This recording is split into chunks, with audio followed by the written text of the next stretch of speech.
गुरु ब्रह्मा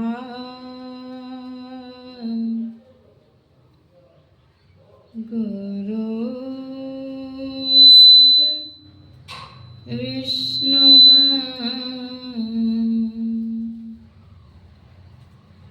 गुरु देव महेश्वर गुरुर् साक्षात् परब्रह्म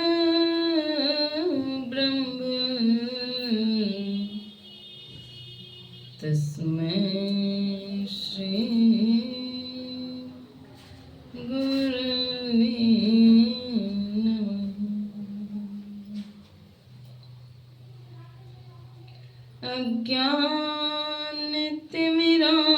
अज्ञानतिमिरान्धस्य ज्ञानाञ्जन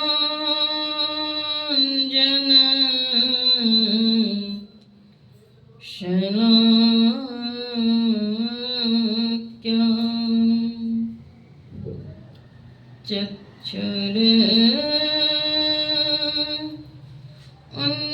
उन्मीलितं येन तस्मै श्री गुरवे नमः।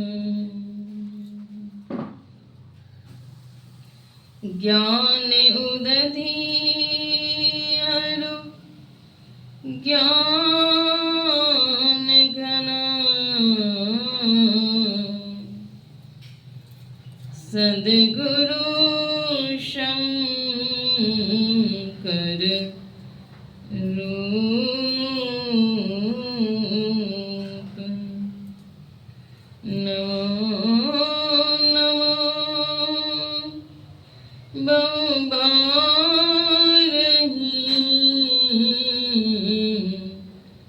सकल सुपूजन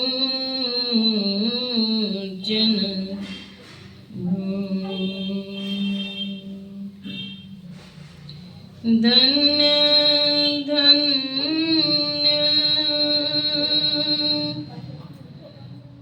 सद्गुरु सुखद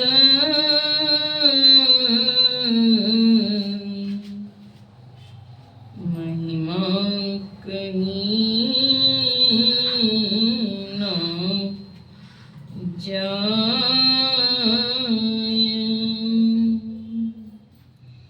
जो कछ कहूँ तुम्हारी कृपा मोती कछु न बसा। जो कछ कहूँ तुम्हारी कृपा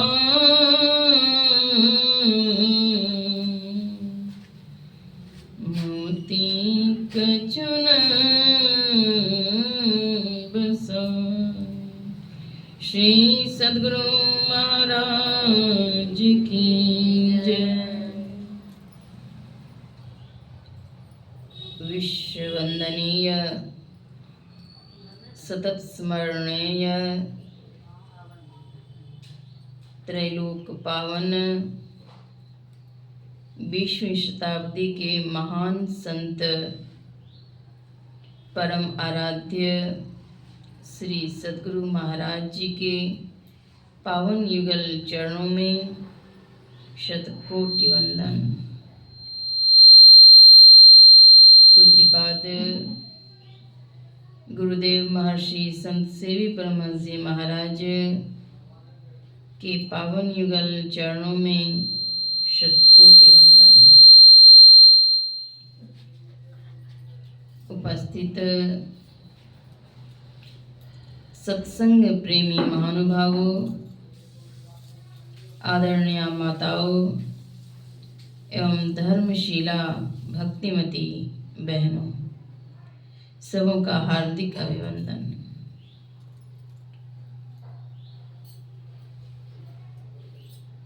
आज का यह सत्संग किसी उद्देश्य विशेष से रखा गया है। संतमत सत्संग के अनुयायी सश्रद्धा किसी मांगलिक अवसर पर सत्संग आयोजित अवश्य ही करते हैं। सत्संग एक शिक्षण है, सत्संग संस्कार है।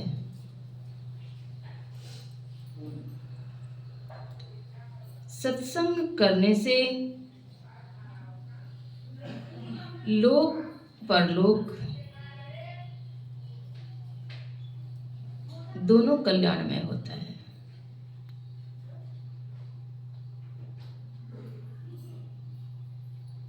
आज का यह सत्संग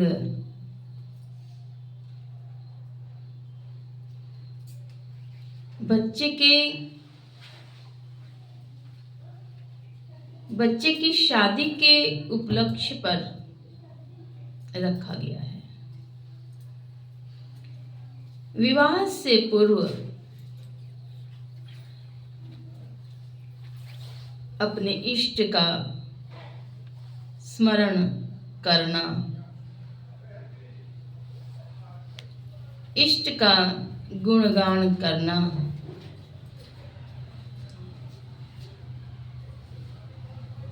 सद्धर्म श्रवण करना, यह महान पुण्यदायक है।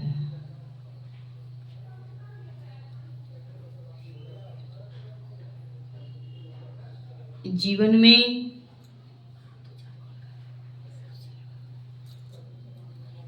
मानव जीवन में चार वर्णाश्रम हैं।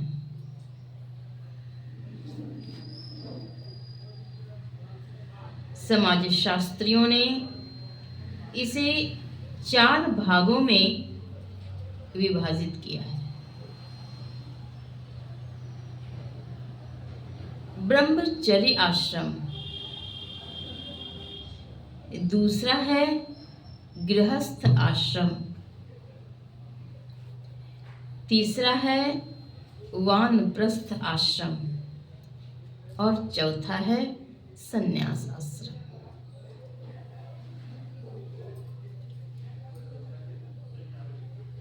मान लीजिए अगर 100 वर्षों की आयु है तो 25 वर्ष ब्रह्मचर्य आश्रम, अगला 25 वर्ष गृहस्थ आश्रम, अगला 25 वर्ष के बाद वानप्रस्थ आश्रम रखा गया है और चौथा संन्यास आश्रम। ऐसा नहीं है कि 25 वर्ष तक गृहस्थ जीवन में रहेंगे और फिर घर द्वार परिवार का परित्याग कर देंगे। कहने का उद्देश्य यह नहीं है।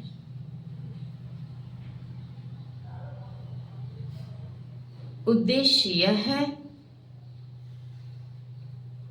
गृहस्थ धर्म का पालन करते हुए और आगे वानप्रस्थ आश्रम और फिर संन्यास आश्रम उसको लेकर चलना है।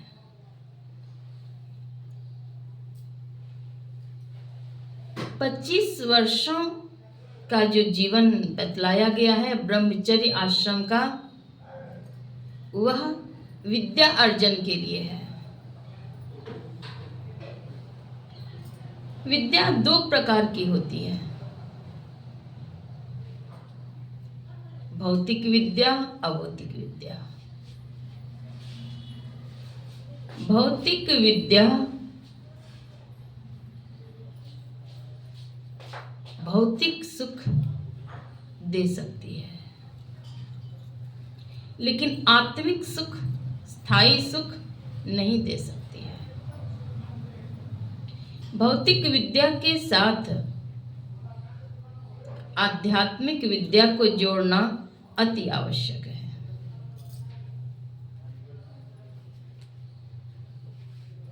पच्चीस वर्षों तक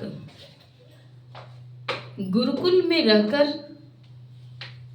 विद्या अर्जन पहले करते थे। गुरुकुल की परंपरा थी गुरुकुल में रह करके गुरु के सानिध्य में, गुरु के चरण शरण में, उनकी छाया में रहकर बच्चे विद्या अर्जन करते थे। विद्या अर्जन करने के क्रम में गुरु शिष्य को निरखते थे, परखते थे और उनकी परीक्षा भी लेते थे। आज भी 1 वर्ष, 2 वर्ष, 3 वर्ष का जो विद्यालय महाविद्यालय में कोर्स है, पढ़ाई है, पाठ्यक्रम है, उस पढ़ाई के बाद भी परीक्षा के नियम हैं। गुरु शिष्य की परीक्षा लेते थे, लेते हैं।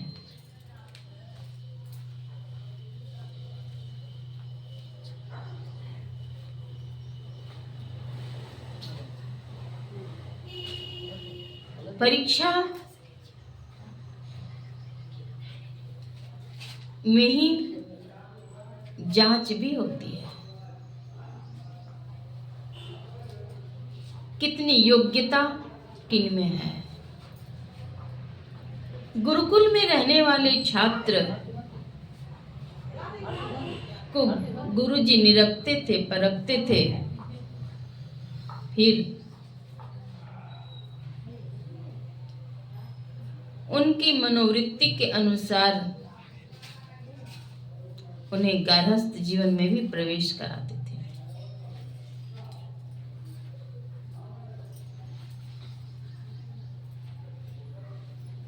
गारहस्थ जीवन में किस प्रकार से चलना चाहिए, यह भी बतलाया जाता था। गुरुदेव महर्षि संत सेवी परमहंस जी महाराज कहते थे,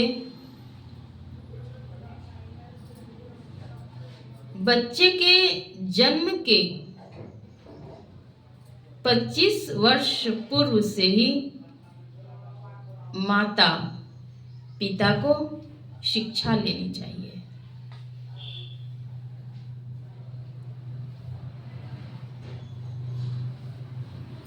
25 वर्ष पूर्व से शिक्षा लेनी चाहिए।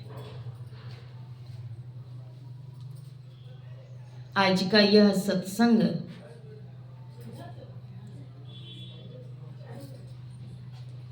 बच्चे के विवाह के उपलक्ष्य में है।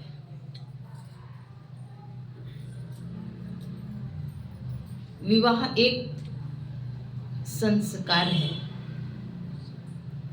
वैदिक सनातन धर्म में 16 संस्कार हैं। उन 16 संस्कार में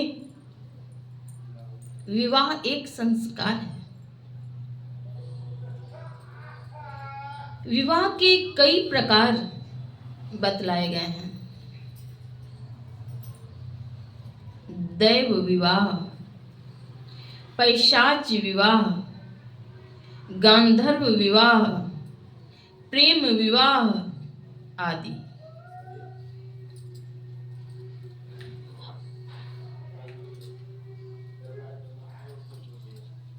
कन्या का अपहरण करके और शादी कर लेना यह राक्षसी विवाह के अंतर्गत आता है। राक्षस विवाह, प्रेम विवाह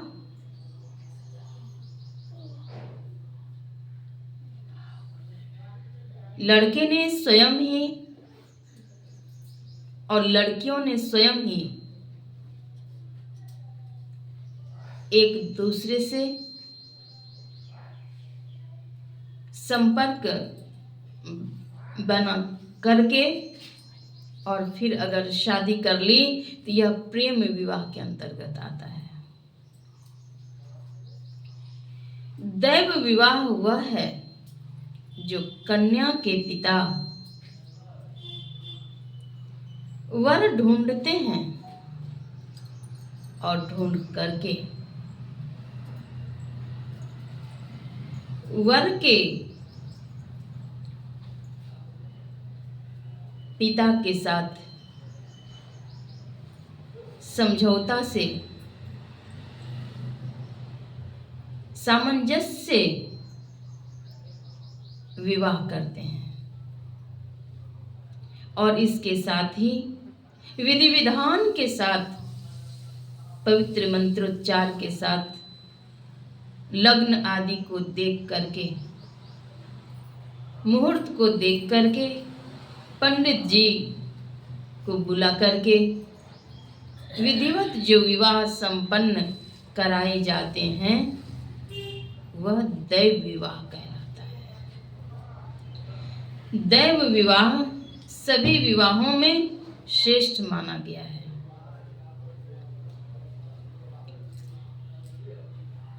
आजकल कुछ होड़ सी लगी है, पवित्र संस्कार के उपलक्ष्य में भी कुछ लोग मांस, मछली, मदिरा आदि का सेवन करते हैं, करवाते हैं। यह उचित नहीं है।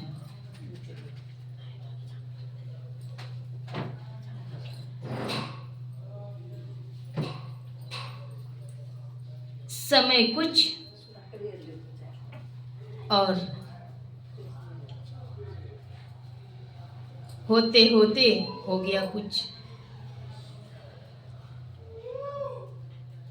मांगलिक अवसर हैं, मंगल कार्य होने हैं और इस पावन अवसर पर शराब बांटते हैं। शराब पीने से बुद्धि भ्रष्ट होती है, आर्थिक, चारित्रिक, बौद्धिक, नैतिक पतन होता है, बुद्धि भ्रष्ट होती है, सोचने समझने की शक्ति क्षीण होती है, ह्रास होता है। सामिष्य भोजन और आमिष भोजन दोनों में बड़ा फर्क है, बहुत अंतर है।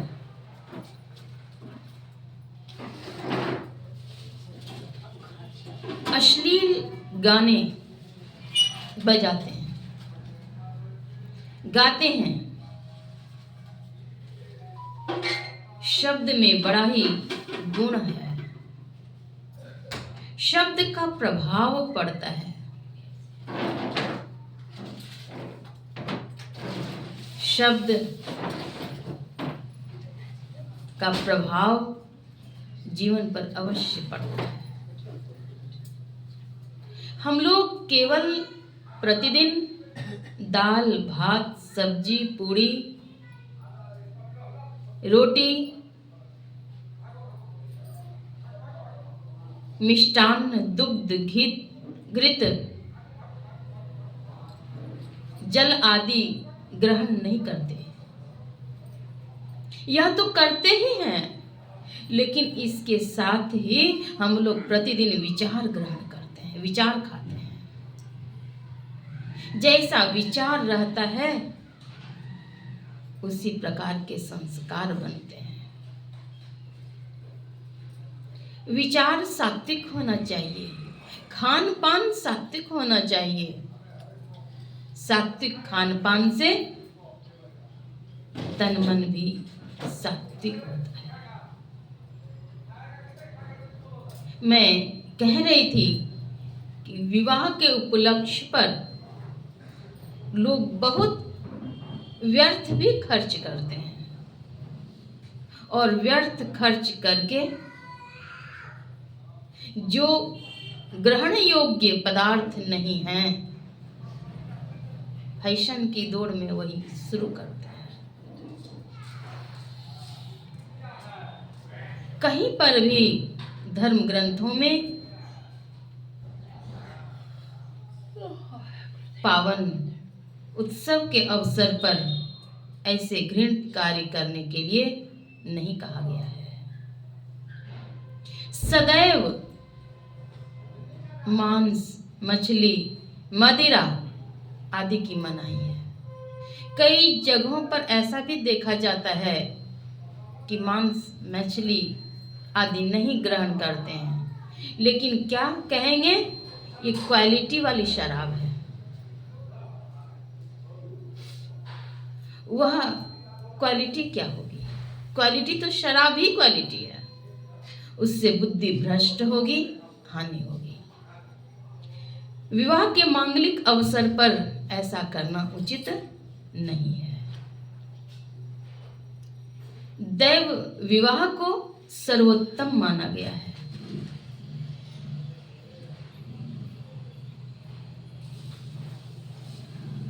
मां पार्वती की शादी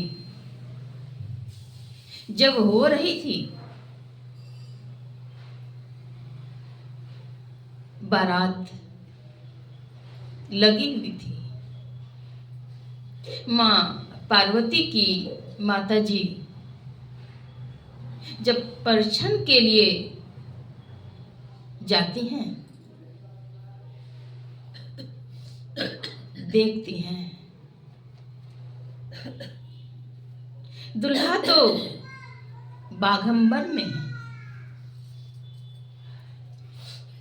ये रहते हैं हिमालय में, घर हरिद्वार है, शरीर पर भभूत लगा हुआ है और उनकी जो बारात आई है, दूत भूत किन्नर सभी हैं और स्वयं उनकी देह पर सर्प की माल है। बेचैन होती हैं, कहती हैं, एते जप तप हम किए लगी कैले कति ले कैली नित्य दान गे माई हमरो धिया के जे ईवर हो इत अब नहीं रहत परान गे माई अब नहीं रहत परान। इतना जप तप व्रत उपवास मैंने क्यों किया? इसलिए कि मेरी पुत्री की शादी इस तरह से होगी। मैंने नित्य दान भी किया, जप तप व्रत भी किया। क्या? इसलिए बाबा नारद को ऐसा नहीं करना चाहिए। मेरी पुत्री तो चंद्रमुखी सन दिया हमार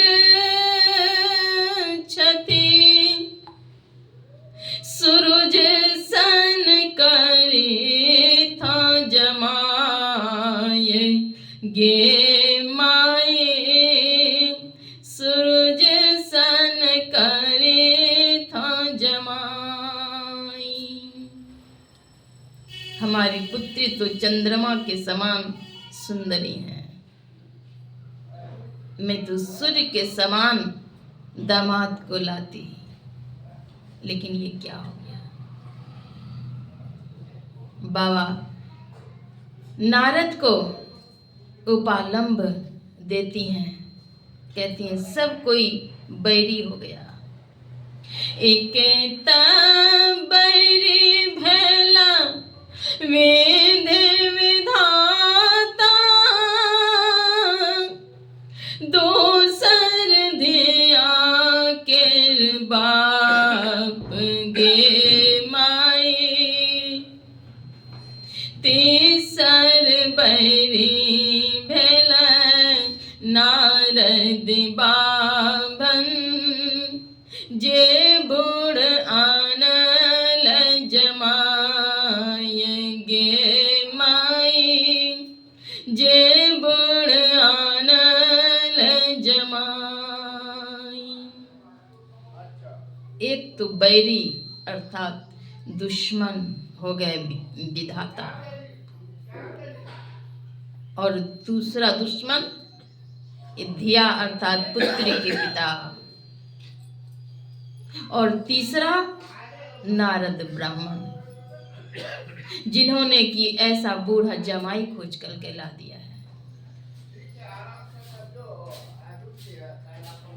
धोती लोटा पोथी पतरा,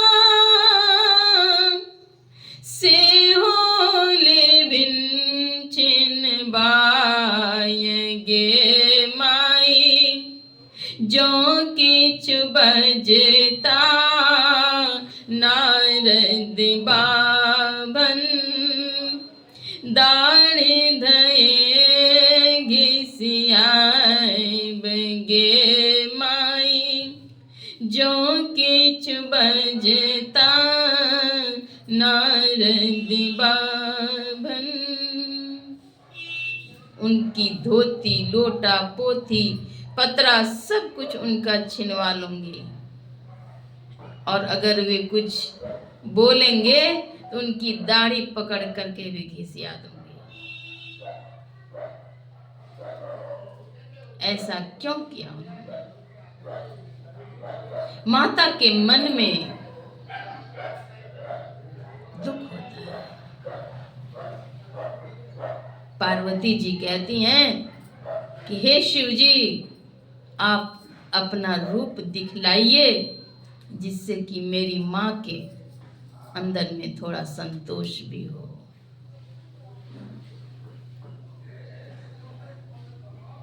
शरीर से संसार में नर का शरीर और नारी का शरीर है, लेकिन वास्तव में सबके अंदर में जीवात्मा है, और जीवात्मा को संतों ने स्त्री रूप में लिया है। जीवात्मा रूपी स्त्री परमात्मा रूपी प्रियतम को जब तक प्राप्त नहीं करेगी, तब तक असली सुख नहीं मिलेगा।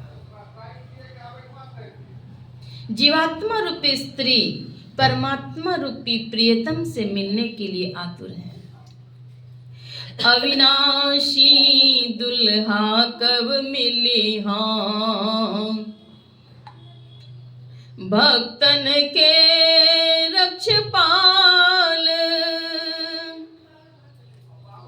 अविनाशी दुल्हा कब मिलेंगे? जो कि भक्तों के रक्षक हैं।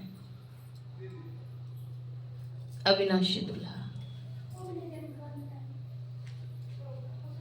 जीवात्मा रूपी स्त्री परमात्मा रूपी प्रियतम को प्राप्त कैसे करेगी?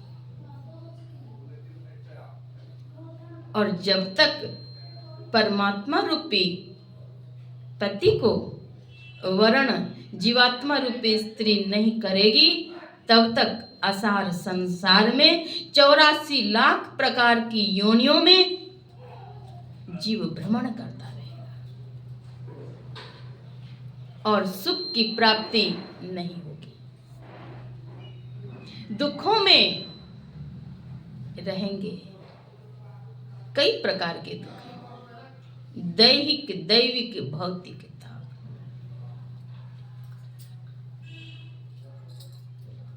इसके लिए संत सद्गुरु के चरणों में जाना होगा, उनसे क्रिया सीखनी होगी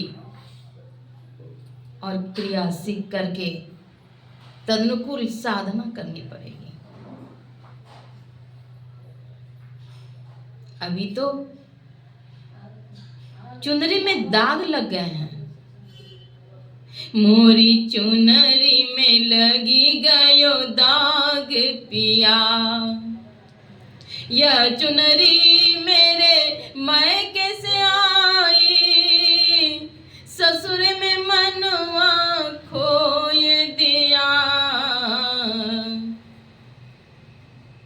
ससुर में मनवा खोए दिया।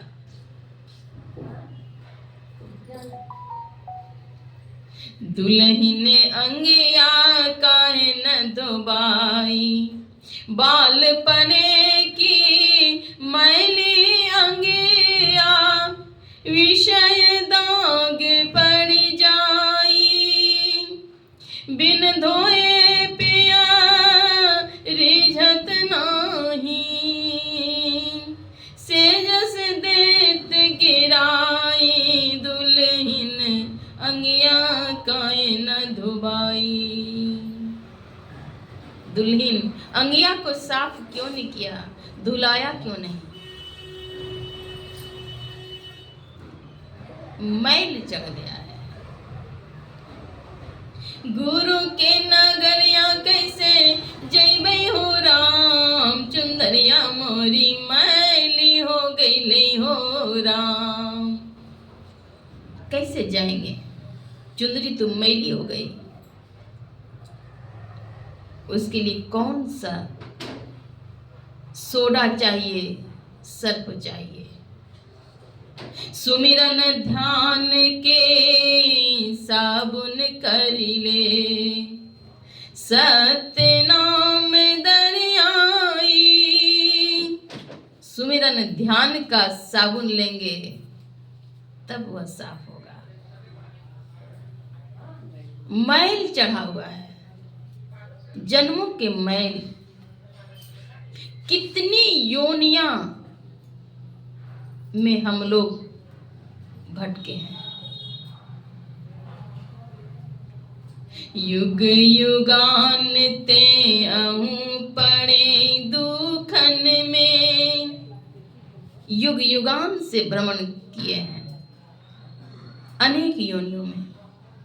युग युगान चहूं खानी में, भ्रमी भ्रमी दुख भूरी।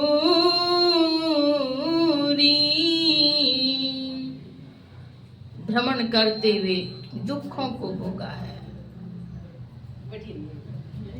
परमात्मा रूपी पिया जब मिलेंगे तब दुख दूर होगा। अविनाशी दुल्हा कब मिलिहों, विरह में दग्ध हैं। अविनाशी दुल्हा कब मिलेंगे, जो भक्तों के रक्षपाल हैं। इसके लिए संत सद्गुरु के चरणों में जाएंगे, शिष्यत्व ग्रहण करेंगे, वे जो क्रिया बतलाएंगे उसको करेंगे, तब उन पिया से भेंट होगी, दर्शन होगी, सम्मिलन होगा। ऐसे नहीं होगा। इसके लिए पहले बुद्धि योग, फिर मानस योग अर्थात सत्संग करें, दृष्टि योग और नादानुसंधान की क्रिया करें, मानस जप करें, मानस ध्यान करें, तब उन पिया को प्राप्त करेंगे। सत्संग के दो प्रकार बतलाए गए हैं, एक बाहरी सत्संग और दूसरा अंतरी सत्संग। धर्म कथा बाहर सत्संगा, अंतर सत्संग ध्यान अभंगा। धर्म कथा का श्रवण ये बाहरी सत्संग है और अंतरी सत्संग है ध्यान। इन दोनों प्रकार के सत्संग करेंगे तब उन परमात्मा से मिलन होगी, तब दुखों से छुट्टी होगी। नहीं तो दैहिक दैविक और भौतिक ताप में संतप्त रहेंगे, झुलसते रहेंगे। नित्य प्रति सत्संग कर ले प्यारा, तेरा कार्य सरे सारा। नित्य प्रति सत्संग करने के लिए सदगुरु महाराज कहते हैं, संगति सौ सुख उपजय, कुसंगति सौ दुख जोय। अगर खराब संग करेंगे तो दुख होगा, सुसंग करेंगे तो सुख होगा। सुसंग से सुख होता है, कुसंग से दुख होता है।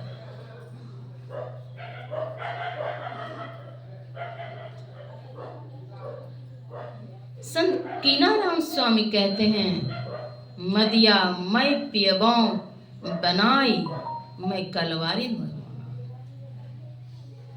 किस प्रकार के मद को पीने के लिए कहते हैं? जिस मद को, जिस नशा को संतों ने पान किया।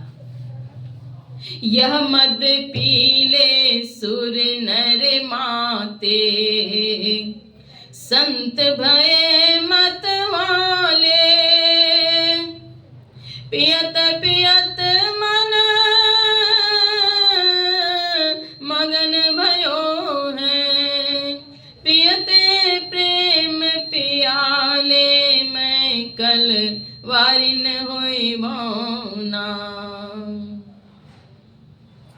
वह नशा, पिया को प्राप्त करने का जुनून संतों के अंतःकरण में हुआ। वह पिया जो अविनाशी है, परमात्मा है, उनसे मिलने के लिए साधना करनी पड़ेगी। और वह साधना अपने ही अंदर करनी पड़ेगी। भक्ति, बाहरी भक्ति अगर करते रहेंगे, बाहरी भक्ति से वे अविनाशी परमात्मा नहीं मिलेंगे। बाहर भ्रमण बाल खेल जैसन, अभी अंतर धस हो। आहो भक्त सार भगति करो, सार भक्ति कीजिए, और वह भक्ति इसी जन्म में होगी।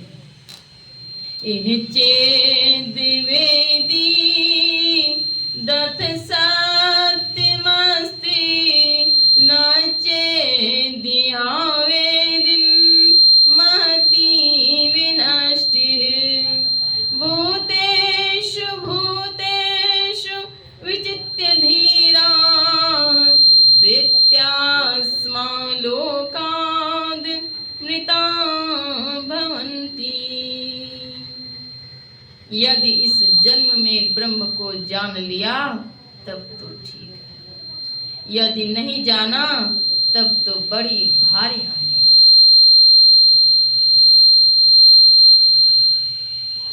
ध्वन्यात्मक और वर्णात्मक दो शब्द हैं। ध्वन्यात्मक गायत्री ध्याना, जो जन करई सदाई, में ही तासु ताप सब नाशै। तब सब ताप का नाश होगा। ओम युंजानः प्रथमम मनस्तत्वाय सविताधियम। ओम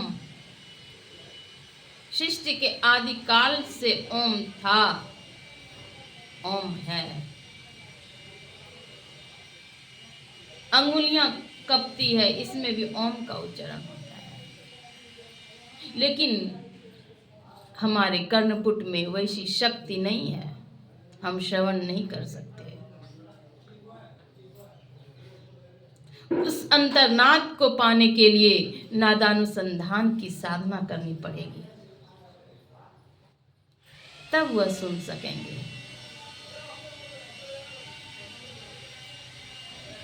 निज तन में खोज सज्जन, बाहर न खोजना, अपने ही घट में हरि हैं, अपने में खोजना।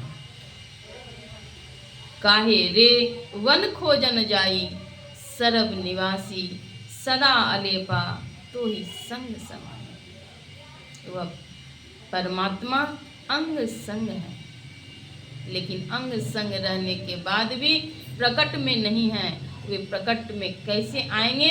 तो सदगुरु से सदयुक्ति सीखेंगे और साधना करेंगे, तब प्रकट में आएंगे। अंग संग हर वक्त रहता, प्रकट हो आता नहीं, हो रहे हैरान सागिल, जल्द दिखलाता नहीं। वह अंग संग में है, लेकिन दिखेंगे कैसे? सदयुक्ति सीख करके साधना करेंगे तब मिलेंगे। साधना के सोपान है मानस जप, मानस ध्यान, बिंदु ध्यान और नाद ध्यान। पंच विधिक कर्म है। एक, सर्वेश्वर पर अचल विश्वास, पूर्ण भरोसा, उनकी प्राप्ति अपने अंदर में होगी इसका दृढ़ निश्चय। सदगुरु की निष्कपट सेवा, सत्संग और दृढ़ ध्यानाभ्यास, ये विधिक कर्म है। शिष्टाचार, सदाचार और सुचाचार का पालन करते हुए साधना करेंगे और पंच निषेध कर्मों का परित्याग करेंगे। झूठ, चोरी, नशा, हिंसा और व्यभिचार, तो निश्चय ही वे अविनाशी परमात्मा मिलेंगे। और फिर हम प्रभु प्रभु हम एक ही होई, द्वंद्व अरु द्वैत रहे नहीं कोई, में ही ऐसी आरती कीजिए। भव मह जन्म बहुरी नहीं लीजिए, बहुरी न आना यह संसार।